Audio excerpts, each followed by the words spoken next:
Selamat datang di video panduan pelaporan SPT tahunan PPh orang pribadi menggunakan Cortex. Saat ini, Cortex tersedia dalam dua bahasa, bahasa Inggris dan bahasa Indonesia. Pada video ini, kita akan membahas alur pembuatan SPT tahunan PPh orang pribadi dalam menu berbahasa Indonesia. Sebagai perhatian, informasi yang disampaikan pada media ini dapat berubah sesuai proses pengembangan sistem dan ketentuan perpajakan terbaru. SPT tahunan adalah sarana bagi kawan pajak untuk melaporkan seluruh penghasilan, harta, dan utang dengan tujuan menghitung pajak, membayar pajak yang masih harus dibayar, atau meminta pengembalian dalam hal terdapat kelebihan pembayaran pajak. Penghasilan yang menjadi objek pajak dapat bersumber dari dalam maupun luar negeri, antara lain berupa penghasilan dari pekerjaan sebagai karyawan atau pekerjaan bebas atau profesi, usaha dan kegiatan, serta modal dan penghasilan lainnya. Panduan ini ditujukan bagi wajib pajak orang pribadi yang memperoleh penghasilan dari pekerjaan bebas, menggunakan pencatatan, menghitung penghasilan bersih dengan norma penghitungan penghasilan neto atau NPPN, dan memiliki penghasilan bruto setahun tidak lebih dari 4,8 miliar rupiah. Jika kawan pajak adalah orang pribadi dengan penghasilan dari pekerjaan bebas seperti tenaga ahli, pengacara, akuntan, arsitek, dokter, konsultan, notaris, PPAT, penilai dan aktuaris, atau profesi lain sesuai daftar dalam PP 55, silakan ikuti video panduan SPT tahunan ini. Jika kawan pajak juga memiliki sumber penghasilan lainnya, seperti penghasilan sebagai karyawan atau usahawan, silakan dapat menyesuaikan atau menyimak video panduan lain pada channel YouTube @DijenPajakRI. Berikut 5 tahapan dalam melaporkan SPT tahunan PPh orang pribadi. 1. Menyiapkan dokumen pendukung, seperti data penghasilan atau laporan keuangan sederhana. 2. Login ke akun Cortex dan membuat kode otorisasi DJP. 3. Membuat konsep SPT tahunan PPh orang pribadi. 4. Mengisi dan melampirkan kelengkapan SPT. 5. Melakukan pembayaran dan atau pelaporan SPT tahunan. Tahapan pertama, persiapan dokumen. Pada tahapan pertama, silakan kawan pajak mempersiapkan dokumen pendukung yang dibutuhkan untuk melaporkan SPT tahunan PPh orang pribadi, seperti pencatatan peredaran usaha dalam 1 tahun, bukti pemotongan atau pungutan PPh dari pemberi penghasilan, daftar harta atau aset dan utang yang dimiliki per akhir tahun, serta daftar anggota keluarga dan tanggungan. Tahapan kedua, login dan membuat kode otorisasi DJP. Silakan mengakses laman cortexdjp.pajak.go.id. Pada laman login, isikan NPWP 16 digit orang pribadi berupa NIK. Kemudian, isikan password akun Cortex yang telah dibuat sebelumnya. Selanjutnya, isi kode keamanan sesuai gambar. Jika isian sudah benar, klik login. Jika kawan pajak lupa password atau belum pernah login Cortex sebelumnya, silakan ikuti panduan lupa password akun Cortex DJP pada channel YouTube @DijenPajakRI berikut untuk dapat mengakses Cortex pertama kali. Setelah berhasil login, kawan pajak perlu membuat kode otorisasi agar dapat melakukan penandatanganan SPT secara elektronik.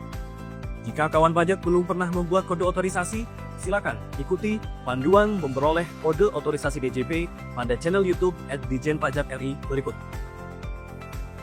Jika kawan pajak bertindak atas nama diri sendiri, silakan lanjutkan proses pelaporan SPT tahunan PPh. Jika kawan pajak bertindak sebagai wakil atau kuasa dari wajib pajak lain, langkah pertama adalah beralih peran ke akun wajib pajak tersebut. Caranya, klik nama kawan pajak di pojok kanan atas, lalu pilih NPWP dan nama wajib pajak yang akan dilaporkan. Pastikan identitas di bagian atas layar sudah sesuai. Jika sudah, berarti kawan pajak berhasil beralih peran dan siap melaporkan SPT tahunan atas nama wajib pajak yang diwakili. Tahapan ketiga, membuat konsep SPT tahunan PPh orang pribadi. Untuk melakukan pelaporan SPT tahunan PPh orang pribadi, silakan kawan pajak pilih modul surat pemberitahuan SPT. Kemudian pilih menu surat pemberitahuan SPT.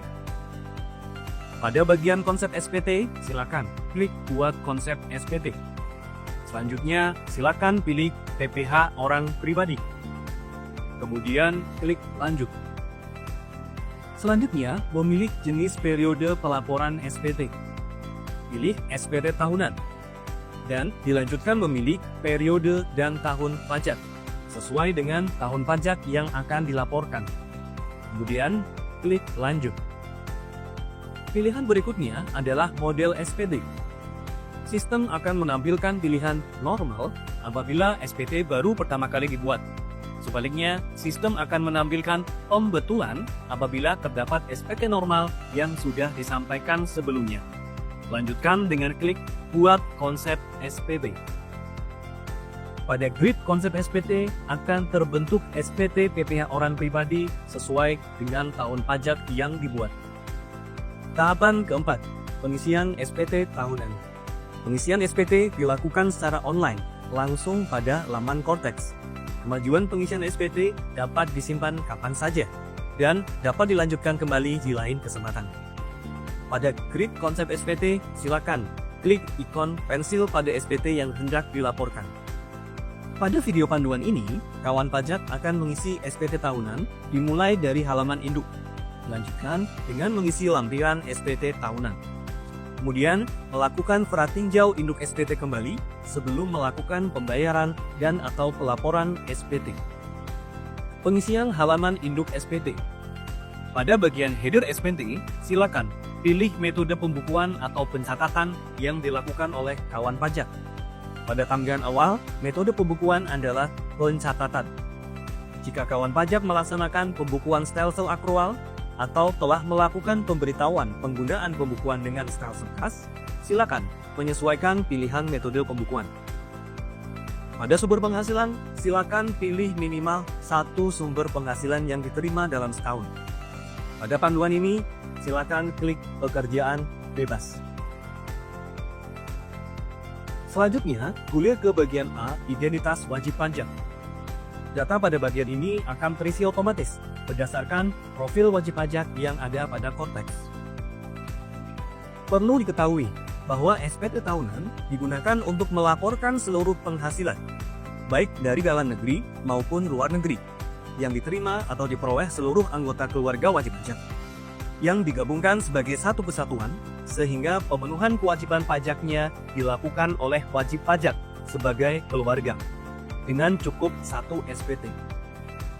Bagi kawan pajak dengan status kawin yang memilih pisah harta atau PH, atau memilih terpisah atau MT, kewajiban pelaporan SPT dilakukan masing-masing oleh suami dan istri. Silakan pilih status kewajiban berpajakan suami pada bagian A7. Lalu, isi lampiran perhitungan PHMT bersama pasangan saat melaporkan SPT. Jika status perpajakan suami istri bukan pisah harta atau PH, atau memilih terpisah atau MT, serta pelaporan SPT disatukan dengan milik kepala keluarga, maka bagian ini cukup dikosongkan. Namun, kawan pajak perlu memastikan bahwa istri dan anggota keluarga lain yang kewajiban berpajakannya digabung sudah didaftarkan dalam daftar unit keluarga di profil Cortex kepala keluarga, dengan status unit perpajakan adalah tanggungan. Sekedar informasi, pemutakhiran data profil dilakukan melalui Cortex melalui modul Portal Saya. Klik profil saya, kemudian klik informasi umum, lalu klik tombol edit. Kawan pajak silakan lakukan perubahan data profil yang diperlukan. Jika semua sudah selesai disimpan, klik pernyataan dan klik tombol submit. Berikut merupakan ilustrasi kasus pengisian SPT tahunan PPh orang pribadi dalam video panduan ini. Kawan pajak memperoleh penghasilan sebagai agen asuransi dengan status PTKP kawin tanpa tanggungan atau K0. Penghitungan pajak menggunakan norma penghitungan penghasilan neto atau NPPN dengan pemberitahuan ke DJP di awal tahun pajak bersangkutan. Pada tahun pajak 2025, kawan pajak hanya memiliki kredit pajak dari PPh pasal 21 yang dibutuh oleh pemberi penghasilan dan belum melakukan angsuran PPh pasal 25 karena baru terdaftar sebagai wajib pajak. Kawan pajak tidak memiliki pengurang pajak lain seperti zakat, kompensasi kerugian tahun lalu, maupun penghasilan insidentil. Kawan pajak gulir ke bagian B, ikhtisar penghasilan neto. pada angka 1A, pilih tidak. Karena ilustrasi hanya menerima penghasilan dari pekerjaan bebas. Pada pertanyaan angka 1B1, pilih ya. Pilihan ini akan menampilkan pilihan 1B2 dan 1B3. Pada angka 1B2, pilih tidak. Lanjut ke pertanyaan selanjutnya. Pada angka 1B3, pilih ya. Saya berhak menggunakan norma penghitungan penghasilan neto. Sistem kemudian secara otomatis melakukan validasi atas penyampaian pemberitahuan norma penghitungan penghasilan neto yang dilakukan kawan pajak pada tahun pajak dilaporkannya SPT ini. Pada bagian B, angka 1B5 akan ditampilkan jumlah penghasilan neto dari pekerjaan bebas yang diisi melalui lampiran yang akan dijelaskan berikutnya. Pada pertanyaan angka 1C dan 1D, silakan pilih tidak. Hal ini karena pada ilustrasi kasus, kawan pajak hanya menerima penghasilan dari pekerjaan bebas saja. Selanjutnya, silakan gulir pada bagian C, perhitungan pajak terutang. Nilai dan perhitungan pada bagian ini akan terisi otomatis berdasarkan isian dari bagian B dan lampiran yang akan diisi kemudian. Pada tahap ini, silakan menjawab tidak pada pertanyaan angka 3. Memilih PTKP sesuai kondisi awal tahun kawan pajak pada pertanyaan angka 5. Misalnya K0, sesuai ilustrasi kasus, dan memilih tidak pada angka 8. Selanjutnya, silakan gulir pada bagian D, kredit pajak. Angka 10A. Pilih ya jika kawan pajak dan atau anggota keluarga yang menjadi tanggungan memperoleh bukti pemotongan. Sesuai ilustrasi kasus, angka 10A terisi otomatis setelah diklik ya, sebesar jumlah PPh dipotong. Pada angka 10B, angsuran PPh pasal 25 terisi otomatis dengan data pembayaran kode akun 41125-100 yang telah dilakukan. Sesuai ilustrasi kasus, angka 10B berjumlah 0, karena kawan pajak baru terdaftar sebagai wajib pajak dan belum melakukan angsuran. Pada angka 10C, hanya diisi dengan total pokok pajak jika terdapat surat tagihan pajak PPh pasal 25, sehingga sesuai ilustrasi kasus bagian ini dibiarkan 0. Pada angka 10B, pilih tidak, karena ilustrasi kasus hanya menerima penghasilan dari pekerjaan bebas. Selanjutnya, gulir pada bagian E, PPh kurang atau lebih bayar. Nilai dan perhitungan pada bagian ini akan berisi otomatis berdasarkan lampiran SPT yang akan diisi kemudian. Selanjutnya pada bagian F, pembetulan, hanya diisi jika model SPT tahunan adalah pembetulan, sehingga kawan pajak dapat melewatinya. Pada bagian G, permohonan pengembalian PPh lebih bayar, bagian ini hanya diisi apabila terdapat lebih bayar pada angka 11A di atas. Pada tahap ini, kawan pajak dapat lanjut pada pertanyaan berikutnya. Selanjutnya pada bagian H, angsuran PPh pasal 25 tahun berikutnya. Bagian ini diisi untuk menentukan nilai angsuran PPh pasal 25 yang wajib dibayar oleh kawan pajak selama tahun pajak berjalan. Kawan pajak dapat mengisi bagian ini kembali setelah melengkapi isian pada lampiran. Terdapat dua metode penghitungan angsuran PPh pasal 25 bagi pekerja bebas. Pertama, pilih ya pada angka 13A. Jika kawan pajak hanya menerima penghasilan teratur dan wajib membayar angsuran PPh pasal 25 pada tahun berikutnya. Kedua, pilih tidak pada angka 13A. Dan ya pada angka 13B. Jika dalam penghasilan yang dilaporkan terdapat penghasilan insidentil, kompensasi kerugian tahun lalu, atau pembayaran zakat, sumbangan keagamaan yang bersifat wajib, sehingga perlu diperhitungkan sebagai pengurang dalam angsuran tahun berjalan. Untuk angka 13C, karena tidak berlaku bagi pekerja bebas, silakan pilih tidak. Karena dalam ilustrasi kasus, kawan pajak hanya menerima penghasilan dari pekerjaan bebas secara teratur, maka pada angka 13A pilih ya, pada angka 13B pilih tidak, dan pada angka 13C pilih tidak. Selanjutnya, silakan gulir pada bagian I, pernyataan transaksi lainnya. Nilai angka 14A terisi otomatis dari jumlah perolehan daftar harta pada akhir tahun yang wajib diisi oleh kawan pajak pada lampiran L1 tabel A. Adapun untuk daftar utang yang masih harus dibayar per akhir tahun, kawan pajak dapat mengisi detailnya pada lampiran L1 bagian setelah menjawab pertanyaan angka 14B dengan pilihan iya. Selanjutnya, karena kawan pajak tidak memiliki penghasilan yang dikenakan PPh bersifat final atau penghasilan bukan objek pajak, maka pada pertanyaan 14C dan 14D silakan pilih tidak. Berikutnya, pertanyaan angka 14E dan angka 14F silakan dilewati, karena diisi hanya jika kawan pajak menyelenggarakan pembukuan. Sedangkan pada ilustrasi kasus, kawan pajak memilih menggunakan pencatatan. Pada angka 14G digunakan untuk melaporkan penghasilan dividen atau dari luar negeri sebagai penghasilan bukan objek pajak, sehingga untuk kasus ini pilih tidak. Pada angka 14H hanya berkaitan dengan penghasilan yang dikenakan PPh final, sehingga dapat diabaikan.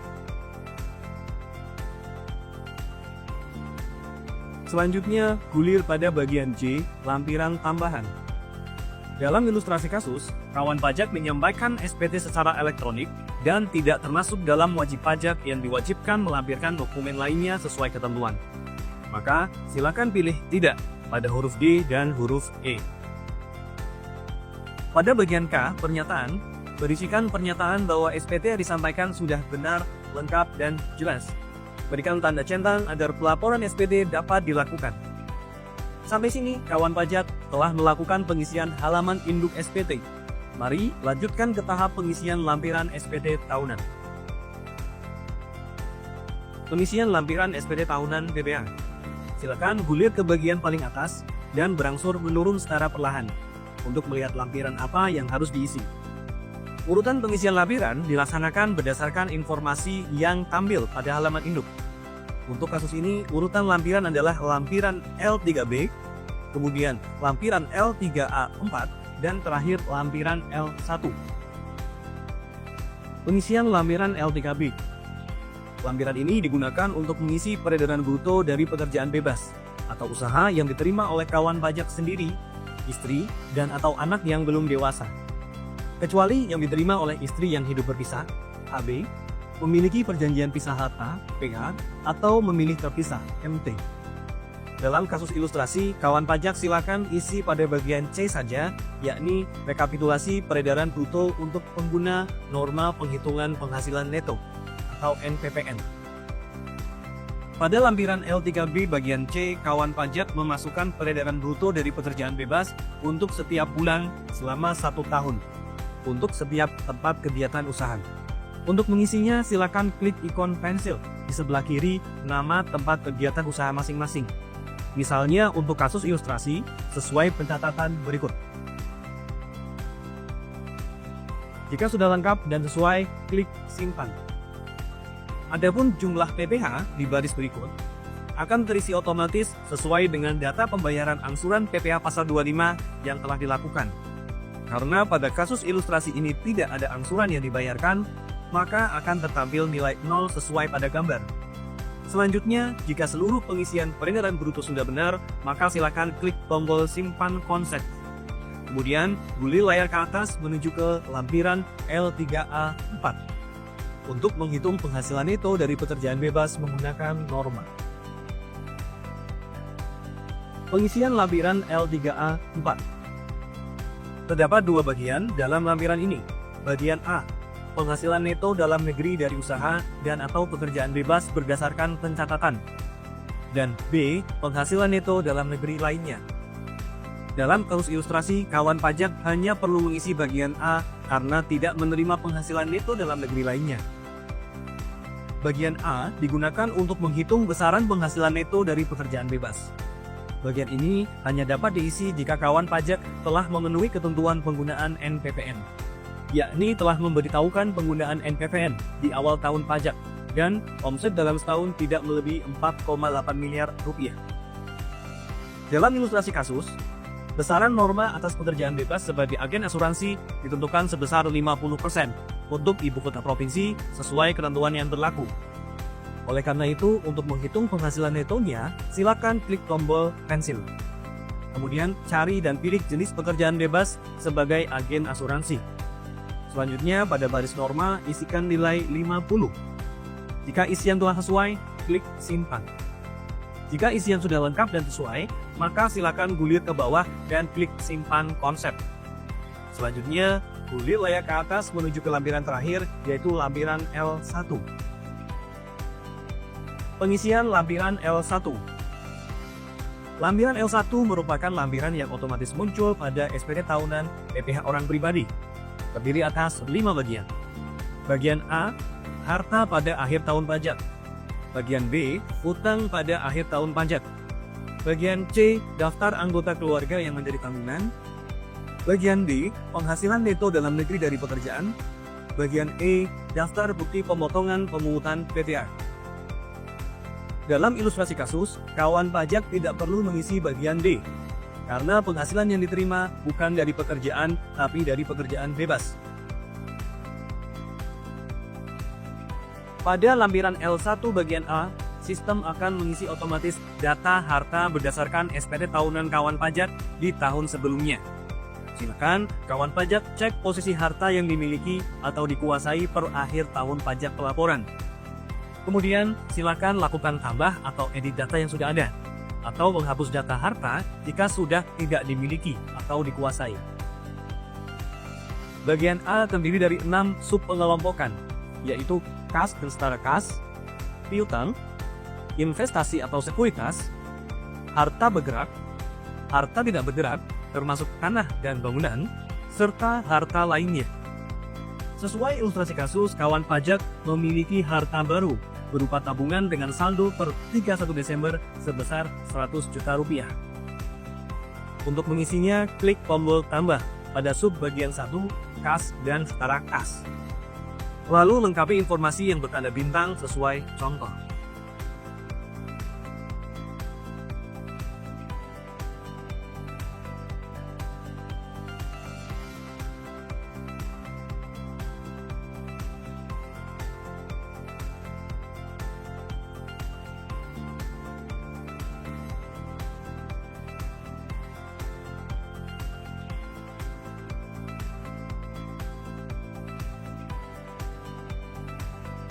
Selanjutnya, gulir ke bagian B, utang pada akhir tahun pajak. Sistem akan otomatis menampilkan data utang berdasarkan SPT tahunan tahun sebelumnya. Kawan pajak perlu memeriksa saldo pokok dan bunga utang yang masih harus dibayar per akhir tahun. Jika ada perubahan, silakan gunakan menu tambah atau edit untuk menyesuaikan, atau hapus untuk utang yang sudah lunas. Berikutnya pada lampiran L1 bagian C. Sistem akan mengisi otomatis daftar anggota keluarga berdasarkan yang terekam dalam data unit keluarga akun konteks kawan pajak, khususnya yang didaftarkan dengan status unit perpajakan sebagai tanggungan. Apabila datanya tidak tepat, kawan pajak dapat mengubahnya dari modul profil saya, menu informasi umum. Selanjutnya gulir ke bagian E, daftar bukti pemotongan pemungutan PPh. Pada bagian ini, sistem akan otomatis menampilkan bukti pemotongan pemungutan atas nama kawan pajak dan anggota keluarga yang sudah terdaftar pada daftar unit keluarga. Jika diperlukan, kawan pajak dapat menghapus data yang ada, atau menambahkan bukti pemotongan pemungutan secara manual melalui tombol tambah, sesuai ketentuan yang berlaku. Jika isian sudah benar dan lengkap, silakan gulir ke bawah dan klik simpan konsep. Selanjutnya, silakan gulir ke atas untuk kembali ke halaman induk dan melakukan pengecekan ulang SPT. Kemudian melakukan pembayaran dan pelaporan SPT.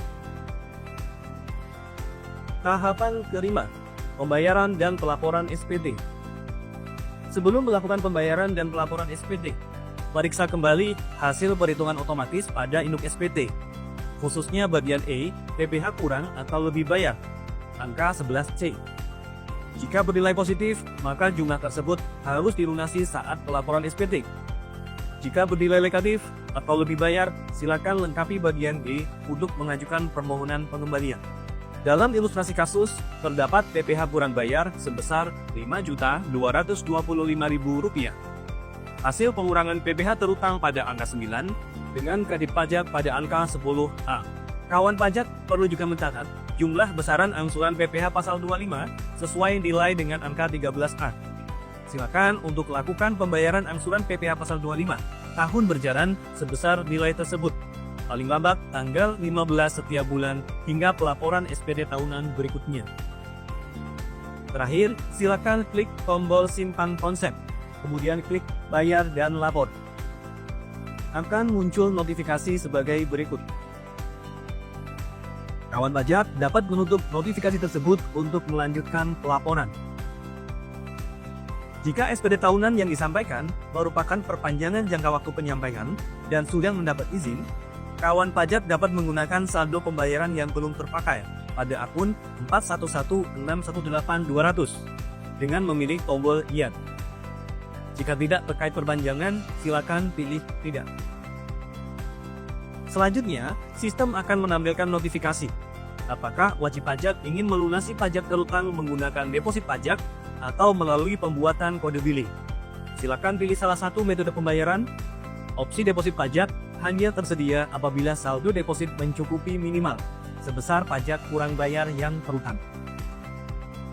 Apabila kawan pajak tidak memiliki saldo deposit atau saldo deposit kurang dari pajak terutang, maka sistem hanya akan memunculkan pilihan Generate Kode Billing. Kemudian, tanda tangani SPT kawan pajak dengan memilih penyedia tanda tangan yang ada, dan masukkan passphrase kawan pajak, lalu klik konfirmasi tanda tangan. Apabila kawan pajak melakukan pembayaran menggunakan deposit, SPT akan otomatis berstatus dilaporkan. Jika kawan pajak menggunakan kode billing, status SPT akan menjadi menunggu pembayaran, dan kode billing terunduh otomatis. Lakukan pembayaran dalam waktu 7 hari. Setelah dilunasi, status SPT akan berubah menjadi dilaporkan. Apabila SPT berstatus nihil atau lebih bayar, kawan pajak dapat langsung melakukan submit SPT, dan status SPT akan menjadi dilaporkan. SPT yang telah berhasil dilaporkan akan muncul di menu SPT dilaporkan. Kawan pajak dapat mengklik ikon mata untuk melihat isi SPT. Mengklik tombol hijau untuk mengunduh tanda terima pelaporan SPT atau bukti penerimaan surat.